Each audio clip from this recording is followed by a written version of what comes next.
কি রান্না করছো গো এত সবজি দিয়ে? গাড়ুর ডাল শোনা, কি মা? আমাদের দিয়ে গাড়ুর ডাল হবে।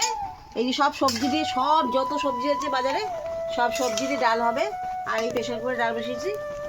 এখানে কি কি সবজি আছে? এই যে মিষ্টি কুমড়ো, তারপরে গাছ আলু, শালুক, শাপলা, লাউ, পেঁপে।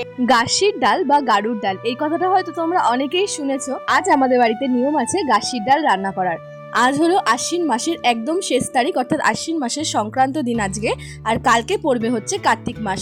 তাই আজকের দিনে আমাদের সমস্ত সবজি দিয়ে একটা নিরামিষ ডাল রান্না করতে হয়, যার মধ্যে কোনো হলুদ চলে না, কোনো সম্বর দেওয়া চলে না, কিচ্ছু না। শুধুমাত্র সবজি দিয়ে সেদ্ধ করে ঠাকুরের প্রসাদ রূপে এই ডালটাকে রান্না করা হয়। কথায় আছে, আশ্বিনে রান্ধে কার্তিকে খায়, যে বর মাগে সে বর পায়। তাই অর্থাৎ হলো আশ্বিন মাসের শেষ দিনে এই ডাল রান্না করে কার্তিক মাসের প্রথম দিনে এই ডাল খেলে অর্থাৎ যেই আশা চাওয়া যায় সেটা নাকি পূর্ণ হয়। অনেকের বাড়িতেই আজকের দিনে এই ডাল রান্না করার নিয়ম আছে। তোমাদের আজকের দিনে কার কার বাড়িতে এরকম নিয়ম হয় বা এছাড়াও অন্যরকম নিয়ম হয়, তোমরা আমাকে প্লিজ কমেন্টে জানিয়ে যেও। তাহলে আজকে টাটা, দেখা হচ্ছে নেক্সট ভিডিওতে।